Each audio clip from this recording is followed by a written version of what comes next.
ఈయరమయ్యర జోపిన అయ్యారట.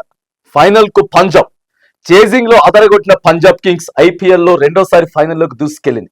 Shreyas Iyer 87 not out, captain innings కు తోడు నేహల్ వదేరా 48 దుమ్ము రేపడంతో ఆదివారం జరిగిన క్వాలిఫైర్ 5 వికెట్ల తేడాతో ముంబై ఇండియన్స్ కు చెక్ పెట్టింది. ముంబై గెలుస్తుంది అనుకున్నారు ఫైనల్ చాలా మంది. నిన్న ఎక్స్పెక్టేషన్స్ ముంబై కింద నుంచి వచ్చినది. ఖచ్చితంగా ఈసారి ముంబై కొద్దిసేపు వర్షం వచ్చింది, టైం డిలే అయింది, మ్యాచ్ జరిగినటువంటి నేపథ్యంలో హై ఎక్స్పెక్టేషన్స్ అంతా కూడా ముంబై పై పెట్టుకున్నారు. వాళ్ళు కూడా ఎక్స్పెక్టేషన్స్ పెట్టుకున్నట్లే 203 స్కోర్ చేసినారు, టార్గెట్ పెట్టినారు పంజాబ్ కి.